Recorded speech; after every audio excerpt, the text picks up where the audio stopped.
안녕. 내가 요새 집에만 있으니 심심해서 달고나 제티를 만들어봤어. 제티 2개를 넣고 휘핑크림 9스푼을 넣었더니 맛있더라고. 그래서 가족들한테도 만들어주려고 하는데 3명 걸 더 만들어야 돼. 제티랑 휘핑크림은 몇 스푼씩 넣어줘야 될까? 여러분 안녕.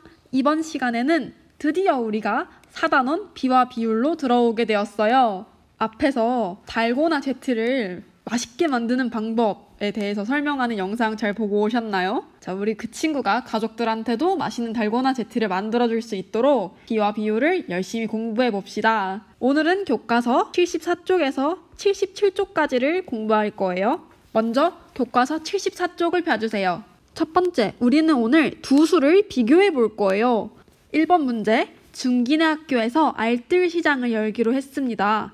6학년 친구들은 준비하는 사람 6명, 판매하는 사람 3명으로 한 모둠을 구성하려고 합니다. 준비하는 사람 수와 판매하는 사람 수를 비교해 봅시다. 자, 어떻게 비교하면 좋을까요? 우리는 오늘 2가지 방법으로 비교를 해볼 건데, 첫 번째는 뺄셈으로 비교를 해볼 거고, 두 번째는 나눗셈으로 비교를 해볼 거예요. 준비하는 사람의 수가 6명이고 판매하는 사람의 수가 3명이에요. 뺄셈으로 비교를 해보면 6에서 3을 빼면 되겠죠. 답은 3이 나오네요. 이거를 글로 설명을 해보면 준비하는 사람은 판매하는 사람보다 3명 많습니다 라고 설명할 수 있고, 또 다른 방법, 판매하는 사람은 준비하는 사람보다 3명 적습니다 라고 설명해도 되겠죠. 자, 그러면 두 번째 비교 방법, 나눗셈으로도 한번 비교를 해볼게요. 준비하는 사람은 6명, 판매하는 사람은 3명, 이 둘을 나눠봅시다. 답은 2가 나오네요. 자, 이걸 똑같이 글로 한번 설명을 해볼게요. 준비하는 사람은 판매하는 사람의 2배입니다. 이렇게 설명해도 되죠. 또 다르게 판매하는 사람은 준비하는 사람의 2분의 1배입니다. 라고 설명할 수도 있을 것 같아요. 여러분들 이해되셨나요? 기호로도 한번 설명을 해드릴게요. 동그라미 빼기 세모는 네모가 나왔어요. 그럼 이걸 설명할 때는 네모는 세모보다 네모 많습니다. 아니면 반대로 세모는 동그라미보다 네모 적다 라고 설명할 수 있겠죠? 나눗셈도 동그라미 나누기 세모를 했는데 네모가 나왔어요. 그러면 동그라미는 세모의 네모배이다. 아니면 반대로 세모는 동그라미의 네모분의 1배이다 라고 설명할 수 있겠죠? 여러분들 간단하죠? 자, 그럼 75쪽을 펴주세요. 2번 문제, 모둠수에 따라 준비하는 사람 수와 판매하는 사람 수를 비교해 봅시다. 모둠수에 따른 준비하는 사람 수와 판매하는 사람 수에 맞게 표를 완성해 보세요.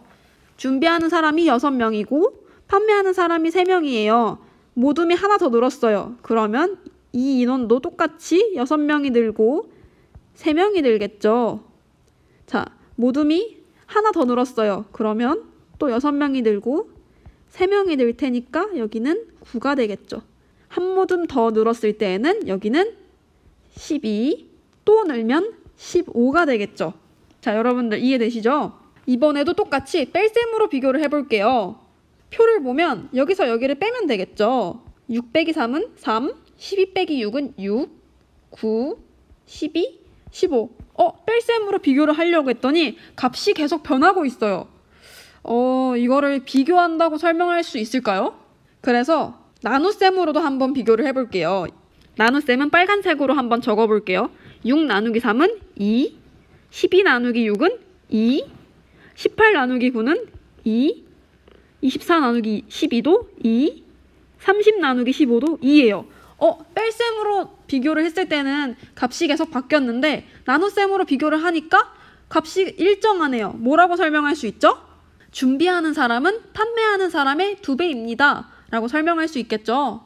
우리가 똑같은 걸 보고 비교를 했는데 나눗셈으로 비교를 했을 때에는 값이 일정했지만 뺄셈으로 비교를 했을 때에는 값이 변하는 걸 발견할 수 있었어요. 자, 그럼 3번 문제도 한번 풀어볼게요. 높이가 300cm인 나무가 있어요. 이 나무의 그림자의 길이를 재어보니 100cm라고 합니다. 그러면 나무의 높이와 그림자의 길이를 비교해 보세요. 나무는 300cm였고 그림자는 100cm였죠. 자, 이거의 길이를 비교해 볼까요? 아까처럼 뺄셈으로 한번 해보고 나눗셈으로도 해볼게요. 뺄셈으로 하면 300에서 100을 빼니까 200이 나왔죠? 나무는 그림자보다 200cm 깁니다. 라고 비교할 수 있겠죠? 나눗셈으로도 한번 비교를 해볼게요. 300에서 100을 나누면 2가 나오죠? 그러면 설명은 나무는 그림자의 2배입니다. 라고 비교할 수 있겠죠? 자, 그럼 바로 다음 페이지로 넘어가 볼게요. 76쪽을 펴주세요. 이번 시간에는 B를 알아볼 거예요. 1번 문제 같이 한번 풀어볼게요. 지혜네 모듬은 물 3컵과 포도 원액 2컵으로 포도주스 1병을 만들었습니다. 물의 양과 포도 원액의 양을 비교하는 방법을 알아봅시다. 자, 한번 색칠해 볼게요. 물이 지금 3컵이 있어야 되고 포도 원액은 2컵이 있어야지 포도주스 1병을 만들 수 있죠? 그러면 포도주스 2병, 3병을 만들기 위해서는 얼만큼 더 필요할까요? 2병을 만들려면 물의 양도 하나, 둘, 3개가 더 있어야 되고 포도 원액도 하나, 둘, 2개가 더 있어야 되죠? 3병이면 물은 똑같이 3개가 더 있어야 되고 포도 원액은 2개가 더 있어야 돼요. 자, 이거를 한번 표로도 표현을 해볼게요. 물이 3개, 포도가 2개일 때 한 컵 더 하면 3개씩 2개씩 늘어나죠? 그러면 여기는 이렇게 포도를 넣으면 될 것 같아요. 자, 우리 이렇게 표를 완성해 보았어요. 그런데 이거를 비교하는 방법이 뺄셈과 나눗셈으로만 나타낼 수 있을까요? 그게 아니죠. 우리 오늘 B를 알아보기로 했죠. 그 B가 무엇인지 한번 봅시다. 두 수를 나눗셈으로 비교하기 위해 기호, 점점을 사용하여 나타낸 것을 B라고 합니다. 두 수 3과 2를 비교할 때 3대2라고 쓰고 3대2라고 읽습니다. 자, 이 3대2는 3과 2의 B, 3의 2에 대한 B, 2에 대한 3의 B라고도 읽습니다. B 3대2의 기호 점점의 오른쪽에 있는 2는 기준량이고 왼쪽에 있는 3은 비교하는 양입니다. 자, 이걸 한번 정리해 볼게요. 3대2를 읽을 때 이 기호 오른쪽에 있는 이 수를 우리는 뭐라고 부른다고 했죠? 기준량이라고 부르고 기호의 왼쪽에 있는 이 수를 우리는 뭐라고 부른다고 했죠? 비교하는 양이라고 부르기로 했어요. 자, 그러면 이 3대1을 읽을 때 기준량과 비교하는 양이 어디에 있는지를 한번 잘 관찰해 봅시다. 3대2라고 읽을 때에는 비교하는 양과 기준량이 그 자리 그대로 읽혔어요. 3과 2에 대한 B도 그 자리를 그대로 지키고 있죠. 3의 2에 대한 B도 그 역시 3대2 이 순서로 숫자가 나와 있어요. 그런데 제일 마지막 중요해요. 2에 대한 3의 B만 지금 기준량과 비교하는 양이 다른 거와 다르게 뒤집혀 있죠. 자, 이걸 헷갈리지 않으려면 뭐뭐에 대한이라는 이 말이 기준량에만 붙는다는 걸 기억하면 헷갈리지 않을 수 있어요. 여러분 아시겠죠? 뭐뭐에 대한은 기준량에만 붙습니다. 자, 그럼 77쪽의 2번 문제를 한번 풀어볼게요. 알뜰 시장에서 물건을 팔면 일정 금액을 기부할 수 있습니다. 슬기는 판매 금액 1,000원당 300원을 기부했습니다. 기부 금액과 판매 금액을 비교해 보세요. 판매 금액에 대한 기부 금액의 B를 써보세요. 자, 여러분 여기 뭐뭐에 대한이 붙었어요. 뭐뭐에 대한은 어디에 붙는다고 했죠? 기준량에만 붙는다고 했어요. 기준량은 기호가 이렇게 있을 때 어디에 위치한다고 했죠? 기호 오른쪽에 기준량이 올 거라고 했어요. 자, 기준량이 지금 판매 금액이죠? 그럼 여기에 판매 금액이 오면 되겠죠? 그럼 기호 왼쪽에는 기부 금액이 오면 되겠네요. 기부 금액이 300원이고 판매 금액은 1,000원이었죠. 그런데 슬기는 판매 금액에 대한 기부 금액의 B를 1000대 300으로 나타낼 수 있다고 했어요. 슬기의 생각이 맞을까요, 여러분?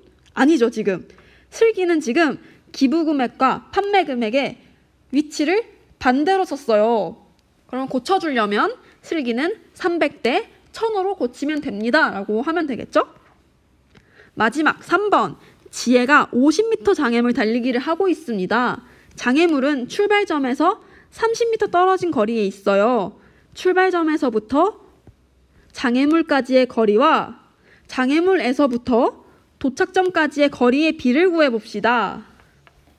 자, 이번에는 뭐뭐의 대안이 아니라 뭐뭐와 뭐뭐의 비. 이거는 그냥 이 순서 그대로 적으면 된다고 했죠. 출발점에서부터 장애물까지의 거리는 여기서부터 여기니까 얼마죠? 30이네요. 점점 하고 이제 장애물에서부터 도착점까지의 거리는 얼마죠? 50에서 30을 뺀 20m겠죠? 그러면 30대 20이라고 적으면 끝입니다, 여러분. 간단하죠? 여러분, 숙제는 수학 익힘책 48쪽부터 51쪽까지를 풀어오시면 됩니다. 자, 그럼 다음 시간에 또 만나요. 안녕!